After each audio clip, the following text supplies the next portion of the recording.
સહજાનંદ સ્વામી મહારાજની જય.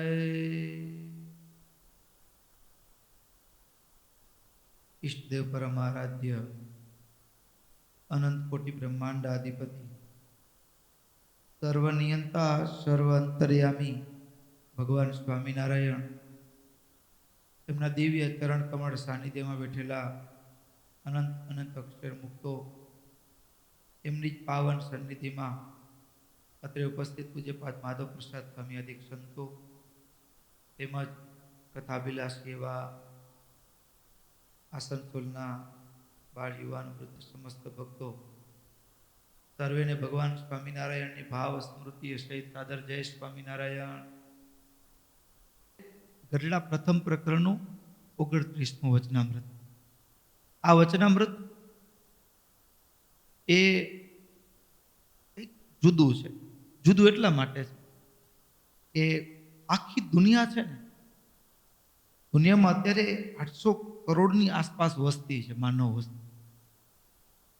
બધાની એક દોટ છે, બધાનું એક લક્ષ્ય છે, સુખી થવું છે. પછી એ ભારતનો હોતો ભલે, પાકિસ્તાનનો હોતો ભલે, એ ગમે ત્યાં હોય, ગમે તે ધર્મને માનનારો કાનો હોય, બધાને સુખી થવું છે. હવે સુખી થવું છે, સુખના માપદંડ બધાના જુદા જુદા હોઈ શકે.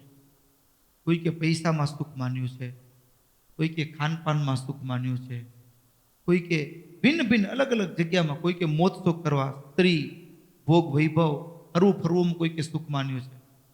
સુખના દિશાઓ જુદી જુદી હોઈ શકે, પણ આખરે બધાને સુખી થવું છે. અરે ત્યાં સુધી એમ કહી શકાય કે આતંકવાદી એ આતંકવાદની જે પ્રવૃત્તિ કરે છે ને, એ પણ સુખી થવા માટે કરે છે. કારણ કે એને ધર્મગુરુઓએ એવું મનમાં ઠસાવ્યું છે કે કાફરને મારશો તો જન્નતના દરવાજા તમારા માટે ખુલ્લા. એટલે એક આતંકવાદી પ્રવૃત્તિ પણ ભલે એની ગેરસમજણ છે, અણસમજણ છે, મૂર્ખતા છે, પણ એ પ્રવૃત્તિ પણ એ અણસમજણમાં પણ શેના માટે કરે છે? સુખી થવા માટે કરે છે ને. આખી દુનિયા સુખી થવા માટે દોટ મૂકે છે. અને મેઇન તમે ચારે બાજુ વાંચ્યું પણ હશે, સુખી થવા માટે દુનિયામાં મોટા ભાગનો એક વર્ગ એવો છે કે જે સુખની માસ્ટર કીને પુરુષાર્થ માને છે. કોને માને છે? પુરુષાર્થ કરો તો તમને સફળતા મળે. એક લગભગ દુનિયાનો મોટા ભાગનો વર્ગ એવું માને છે. પણ અહીંયા જે વચનામૃતમાં વાત કરી છે ને, એ કંઈક જુદી છે અને રિયલ છે ને, ફેક્ટ. એની આજે આપણે કથા સાંભળવી. કંટાળો આવે ત્યારે કહેજો પ્રેમથી, બરાબર? સ્વામિનારાયણ હરે, સ્વામિનારાયણ હરે. સંવત 1876 પોષ સુધી પૂનમને દિવસ સાંજને સમય શ્રીજી મહારાજ શ્રી ગઢડા મધ્યે દાદા ખાચરના દરબારમાં આથમણે બાર ઓરડાની ઓસરીએ ઢોલિયા ઉપર વિરાજમાન હતા ને ધોળો ખેસ પહેર્યો હતો ને ધોળી ચાદર ઓઢી હતી ને માથે ધોળો ફેટો બાંધ્યો હતો ને ધોળા પુષ્પના હાર પહેર્યા હતા ને પાગને વિશે ધોળા પુષ્પનો તોરું લટકતો હતો અને પોતાના મુખારવિંદની આગળ સાધુ તથા દેશ દેશના હરિભક્તની સભા ભરાઈને બેઠી હતી. પછી શ્રીજી મહારાજ બોલ્યા છે, પ્રશ્ન પૂછો. ત્યારે ગોપાળાનંદ સ્વામીએ પૂછ્યું છે, ધર્મ, જ્ઞાન, વૈરાગ્ય સહિત જે ભક્તિ, એનું બળ વૃદ્ધિને કેમ પામે? ત્યારે શ્રીજી મહારાજ બોલ્યા છે, એના ઉપાય 4 છે.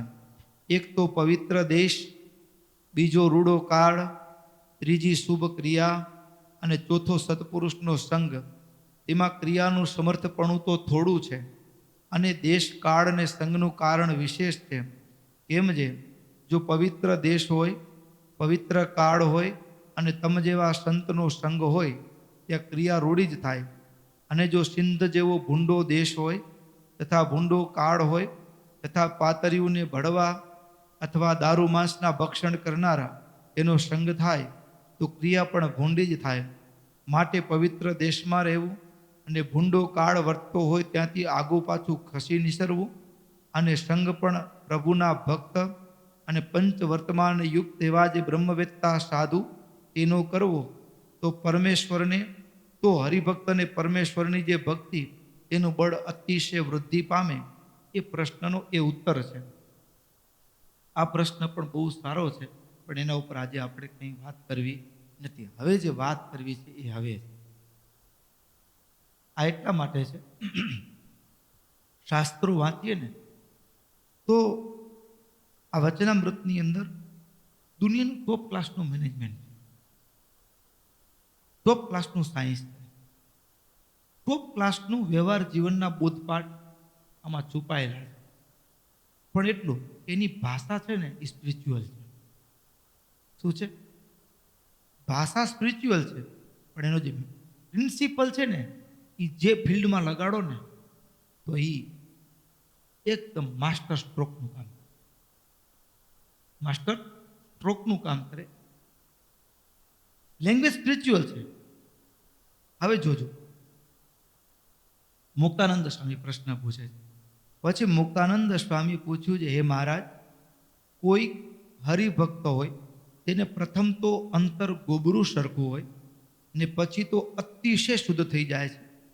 તે એને કોઈ પૂર્વનો સંસ્કાર છે એને કરીને એમ થયું, કે ભગવાનની કૃપાએ કરીને એમ થયું, કે હરિભક્તને પુરુષ પ્રયત્ને કરીને થયું? ત્રણ વસ્તુ. પ્રશ્ન પૂછનાર મુક્તાનંદ સ્વામી છે. મુક્તાનંદ સ્વામી અધ્યાત્મ માર્ગના પ્રવાસી છે. એટલે અધ્યાત્મ માર્ગની અંદર એક ડેસ્ટિનેશન શું હોય તો કે બસ હું ધ્યાન કરવા બેસું, મારું મન ક્યાંય ચલાયમાન ન થાય, મન ભગવાનમાં સ્થિર કરવું એ અધ્યાત્મનું લક્ષ્ય છે. હવે એક એવી વ્યક્તિ કે એ બધા લખણે પૂરો હોય, ગામડી ભાષામાં કહીને 32 લક્ષણો માણસ, બધા કુલક્ષણોથી યુક્ત હોય, અને એ વ્યક્તિ આવા કક્ષા સુધી પહોંચી જાય કે જેને યોગીઓ હજારો લાખો વર્ષની સાધના પછી પણ જે નથી પહોંચી શકતા, એ કક્ષાએ આવું ઉતરતું જીવન જીવનારો માણસ પહોંચી જાય. એટલે હવે પ્રશ્ન સમજો. પ્રથમ તો અંતર ગોબરું સરખું હોય અને પછી તો અતિશય શુદ્ધ થઈ જાય. બરાબર? હવે આ પ્રશ્નને બિઝનેસની ટર્મિનોલોજીમાં સમજવું હોય તો, જેમ રસ્તા ઉપર એક લારીને ફેરી કરનારો માણસ હોય એ ધીરુભાઈ અંબાણી, કાપડ વેચનારો માણસ હોય સાયકલ ઉપર, અને રિલાયન્સ ઇન્ડસ્ટ્રીનો ફાઉન્ડર બની જાય. માણસ આટલો સફળ થાય, સફળતાના શિખર ઉપર પહોંચે. સમજાણું ને? આ લેંગ્વેજ છે કેવી છે? આધ્યાત્મિક છે. પણ એના પ્રિન્સિપાલને તમે જુઓ, વ્યવહારમાં લગાડો તો ત્રણ વસ્તુ માણસની સફળતાના પાયામાં હોય. અને મુક્તાનંદ સ્વામી કહી દીધી મહારાજને સામેથી, કારણ કે મહારાજ થકી જ એને જાણ્યું છે. એટલે તો માણસની સફળતા પાછળ એક મુખ્ય કારણ હોય પૂર્વનો સંસ્કાર. શું હોય? પૂર્વનો સંસ્કાર, જેને હું અને તમે કહીએ છીએ ભાગ્ય. શું કહીએ છીએ? ભાગ્ય કહીએ છીએ.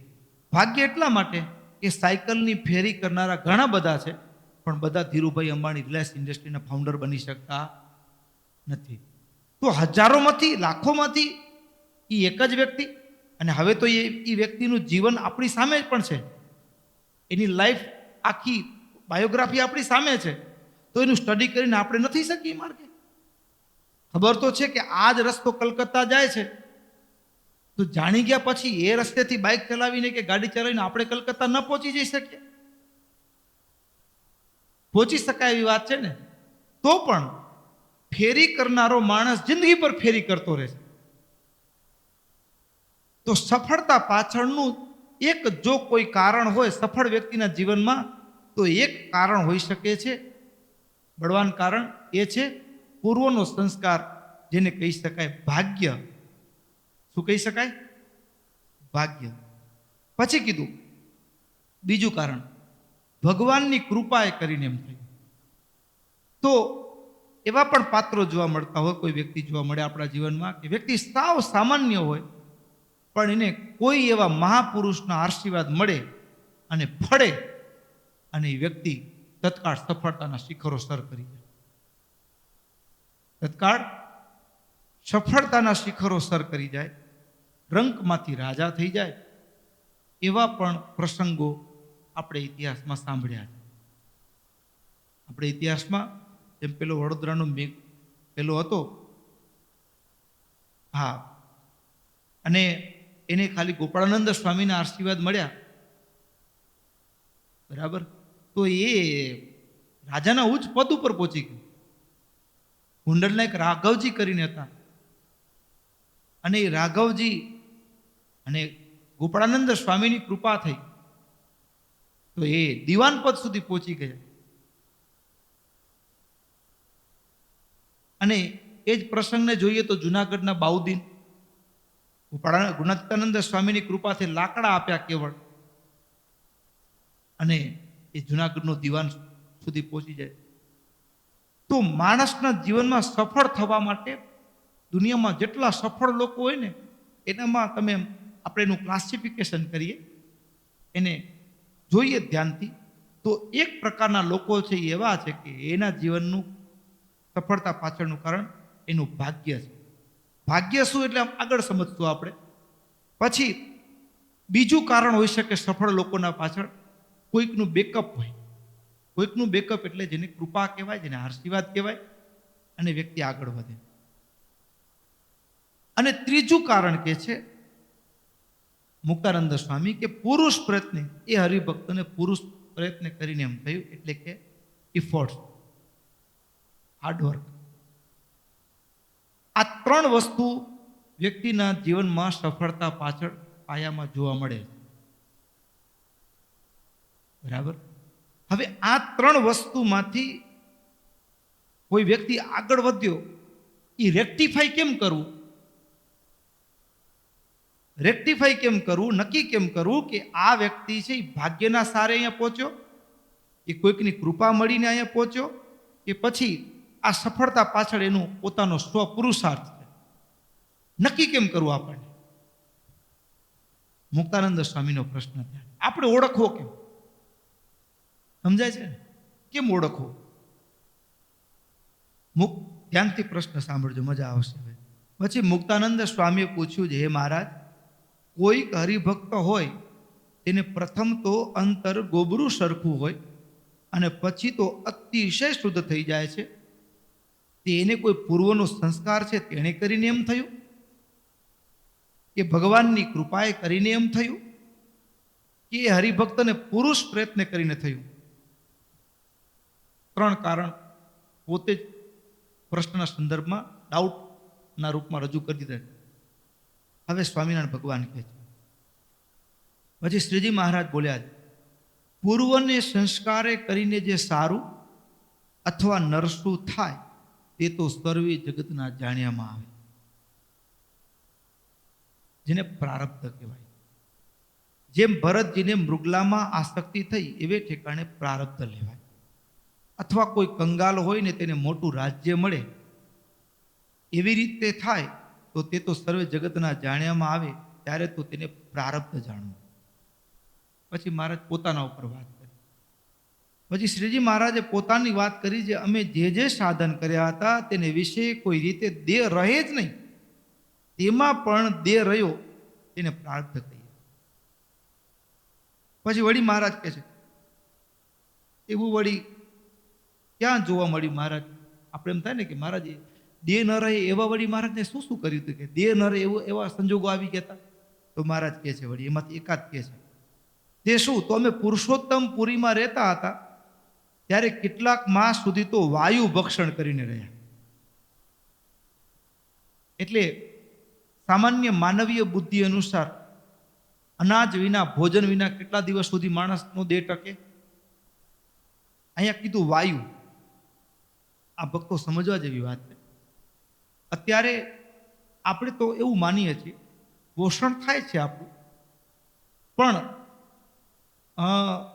જેમ પૃથ્વી તત્વ પ્રધાન શાકભાજી હોય કે અનાજ હોય કે કઠોળ હોય કે આપણે જમીએ છીએ ને આપણું પોષણ થાય છે.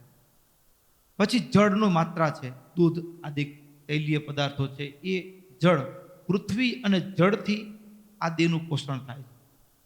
વાયુથી પોષણ થાય છે, પણ એનાથી પોષણની પ્રક્રિયા જુદા પ્રકારની છે. પણ વાયુને એઝ એ ફૂડ તરીકે શ્વાસોશ્વાસની ક્રિયા એ તો દેહ ટકાવવા માટે જરૂરી છે, બ્રીથિંગ માટે. પણ જે ફિઝિકલ એનર્જી માટે જે બેઝિક ફૂડ જે આપણે જમીએ છીએ એનો પણ પ્રયોગ વાયુને ફૂડ તરીકે પણ લઈ શકાય. સમજ્યા ને? અને યોગીઓ કરતા વાયુ ભક્ષણ કરીને અમે રહ્યા, આવું કીધું મારે. તો વાયુ ભક્ષણ કરીને રહ્યા જ્યાં માણસ, સામાન્ય માણસ રહે નહીં.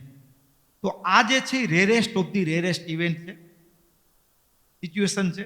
અને એમાં પણ અમારું શરીર ટકી ગયું. એનો મતલબ કે અમારું ભાગ્ય જોડાતું. ઘડીક વખત માણસ મરવા જાય ને, આ સુસાઇડને એટેમ્પ કરે તો જીવતો રહે લ્યો, ઘડીક વખત આવું થઈ જાય. તો આવા સંજોગોમાં કોઈ રીતે દેહ રહે જ નહીં સામાન્ય માણસનો, છતાંય દેહ રહ્યો. Rarest of the rarest situation છે, છતાંય અમારો દેહ રહ્યો. એનો મતલબ કે અમારું પ્રારબ્ધ. પછી બીજું કારણ કે છે કે તે શું, તો અમે પુરુષોત્તમપુરીમાં રહેતા હતા ત્યારે કેટલાક માસ સુધી તો વાયુ ભક્ષણ કરીને રહ્યા. તથા 3-4 ગાઉના પોળા પાટવાળી એક નદી હતી. 3-4 ગાઉનો પાટ એટલે મને તો એમ લાગે કે આપણે ગંગાસાગર જઈએ અને એ ગંગાજી જ્યારે સમુદ્રમાં ભળતા હોય એ જગ્યા હોવી જોઈએ. નહીં તો 3-4 ગાઉનો પોળો પાટ, 3-4 ગાઉ એટલે કેટલા કિલોમીટર થાય અંદાજે? 12-13 કિલોમીટરનો લાંબો પાટ, બરાબર. એટલે કદાચ એ સ્થાન હોઈ શકે. અને આપણે અહીંયા હરિહર ક્ષેત્ર પટનામાં, બિહારમાં જઈએ તો ત્યાં પણ લગભગ 7 કિલોમીટર લાંબો ગંગા ઉપર પુલ છે, 7-8 કિલોમીટર લાંબો. હા, તો એવી નદીની અંદર મહારાજ કે અમે મારું શરીર તણાતું મળ્યું, પણ તોય મેં તણાણા નહીં લ્યો. જ્યાં સામાન્ય માણસ જીવતો ન રહે, તો અહીં કને મહારાજ કહે છે કે પુરુષ એ 3-4 ગાઉના પોળા પાટવાળી એક નદી હતી, તેને વિશે એકવાર શરીર તણાતું મળ્યું, તો એ શરીર તણાયું નહીં. એમાંથી પણ બહાર નીકળ્યા. એ પણ ઘટના કેવી છે? રેરેસ્ટ ઓફ ધી રેરેસ્ટ, એટલે કે સામાન્ય માણસ ભાગ્ય વિના કોઈ બીજો બચે નહીં. પછી વળી મહારાજ કહે છે આગળ કે એકવાર, હા, શિયાળો, ઉનાળો ને ચોમાસું તેને વિશે છાયા વિના કૌપિન ભર રહેતા. શિયાળો અને વિચરણ કર્યું છે હિમાલયના ગિરી શિખરો ઉપર, જ્યાં કૌપિન ભર રહેવું. આપણે ગોદડાઓ ઓઢીને રહીએ તોય નથી રહી શકાતું, ત્યાં કૌપિન ભર રહેવું, ખુલ્લા પગે રહેવું એ સામાન્ય માણસનું કામ નથી. એ જગ્યાએ પણ અમારો દેહ રહ્યો. જે જગ્યાએ જેમ કે અહીંયા સુંદરવન જેવા જંગલો હોય અને એવા જંગલોની અંદર જઈએ અને આપણે સિક્યોર રહીએ, એ શું સંભવ છે? આ તમે બધા હથિયારો લઈને જાઓ ને ભડાકે મારવા માટે, એમ નહીં. તો મહારાજ કહે જાળીને વિશે વાઘ, હાથી તથા અરણા પાડા ભેગે અમે ફરતા. એવે ઠેકાણે, એવા અનંત ઠેકાણને તેને વિશે ફર્યા, તોય પણ અમારો દેહ પડ્યો નહીં. એવા ઠેકાણે શું જાણવું? પ્રારબ્ધ. હવે પ્રારબ્ધ કોને કહેવાય? પેલો પ્રશ્ન ત્યાં આવીને ઉભો રહે. પ્રારબ્ધ કહેવાય કોને? 2 પ્રકારના પુરુષાર્થ છે, આંતરિક પુરુષાર્થ અને બીજા નંબરે છે બાહ્ય પુરુષાર્થ. આંતરિક પુરુષાર્થ અને બાહ્ય પુરુષાર્થ એટલે શું? બાહ્ય પુરુષાર્થ એટલે આપણે બહારથી, શરીરથી કે મનથી જે પ્રયત્નો કરીએ છીએ, એફોર્ટ્સ કરીએ છીએ, એ બધા બાહ્ય પુરુષાર્થ.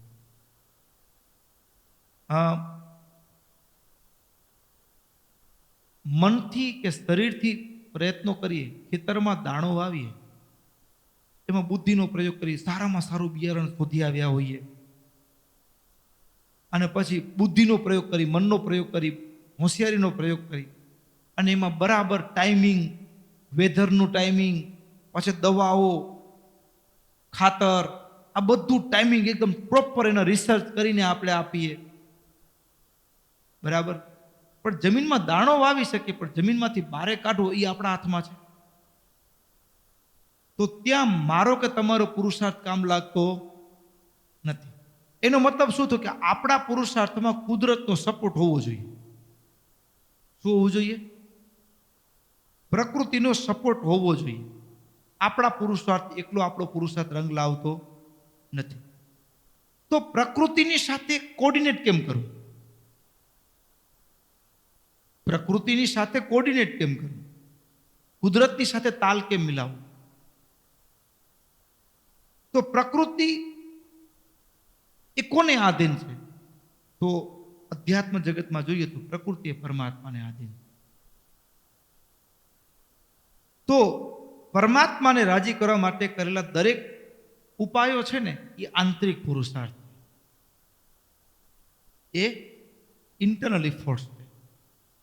એટલે કે સત્કર્મ કરીએ છીએ આપણે, માળા ભજન કરીએ છીએ, પૂજા આરાધના કરીએ છીએ, તો એ જે છે ને એ આપણો આંતરિક પુરુષાર્થ છે. એ આંતરિક પુરુષાર્થ જેટલો મજબૂત હોય, બળવાન હોય, એટલે એને ઈશ્વરીય સહાયતા વધુ મળે. શું મળે? દૈવી સહાયતા, ઈશ્વરીય સહાયતા સહજમાં પ્રાપ્ત થતી હોય. અને એ વ્યક્તિ ઘણી વખત કહે ને, જેમાં હાથ નાખે એમાં સફળ. એમાં હાથ નાખે. આ ઘણા માણસો એવા હોય કે ડિગ્રીઓ ઉપર ડિગ્રીઓ ચડી ગયો, આટલી બધી મહેનત કરી હોય, અને એટલી મહેનત કર્યા પછી આખા માર્કેટનું રિસર્ચ કરે, પછી બિઝનેસ સ્ટાર્ટ કરે, તોય એ હાંફતો હોય. અને ઘણા એવા વ્યક્તિ હોય એને કાંઈ ગતાગમ ન પડતી હોય, આણે કર્યું તો હાલો ને આપણે કરી નાખીએ, અને એ આડેધડ ધંધો ચાલુ કરે, અને એનો બરાબરનો જામ એવો, ન માર્કેટિંગ કાંઈ નહીં, અને એનો કક્કો બરાબર ચાલે. તો એનું કારણ શું?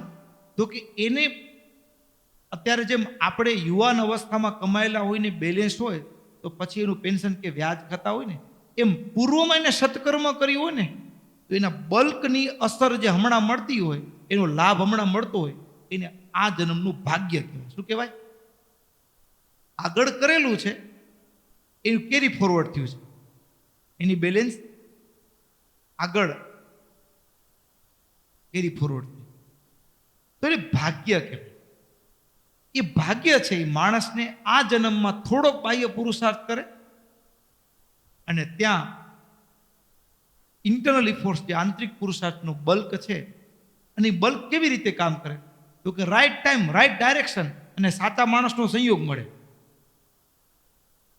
સાયકલ ઉપર ફેરી કરનારા ઘણા હોય, પણ એને સૂઝવું, યોગ્ય સમયે યોગ્ય વિચાર આવવો, અને યોગ્ય લોકોનો સાથ સહકાર મળવો, વિશ્વાસપાત્ર લોકો જ. નહીતર એવું હોય ધંધો કરવા બેસીને એવા માથા ભારે ભટકાઈને આપણે ડૂબાડી દે. પછી એમ કહી કે અરે રે, બધું સારું હતું પણ આ તો માણસો ડૂબાડ્યો મને. આપણે ગમે એટલી સાવધાની રાખીએ પણ એ આપણને તોય હંફાવતા હોય. તો આ જે છે એને કહેવાય પ્રારબ્ધ. તો ઇન્ટરનલ ઇફોર્ટ્સ, તો જેમ કોઈ ગામડાનો ખેડૂત માણસ હોય, આપણા સત્સંગમાં જોઈએ તો પરોતભાઈ આદિક જે ભગવાનના એવા ભક્તો હતા, હવે એ તેજે સેજે ભગવાનના દર્શન કરવા પણ એને રાઈટ ટાઈમ, હમણાં નથી વાવવું એવો વિચાર આવે, અને એ જ્યારે વાવે ત્યારે એના માટે એ સિઝન જ હોય. જ્યારે દાણો નાખે ત્યારે એ સિઝન બની જાય, એને એવા સમયે એવો વિચાર આવે, અને એવા વિચારમાં એ જે કામ કરતા હોય સફળ જ થાય. તો એનું આંતરિક પુરુષાર્થનો, અને આ વસ્તુ એવી છે પાછી કે ઘણી વખત આને મિસઅન્ડરસ્ટેન્ડિંગ થાય ને તો માણસ ગાફલ થઈ જાય, બેફામ થઈ જાય, માળા લઈને બેઠા, ભગવાન કરશે બધું. પ્રારબ્ધ, ભાગ્ય ત્યારે જ પડે છે કે જેની અંદર બાહ્ય પુરુષાર્થ પડવો જોઈએ. એકલો બેઠો બેસી રહે ખાલી તો કાંઈ મળતું નથી. ભાગ્યને ઓન કરવા માટે, ભાગ્યને ઓન કરવા માટે પણ પુરુષાર્થ કરવો પડે. બાહ્ય સ્ટાર્ટ તો કરવું પડે કે નહીં? તો એની વાત મહારાજે કને કરી છે. હજી આગળ 2 છે, સમય થઈ ગયો છે. સહજાનંદ સ્વામી મહારાજની જય.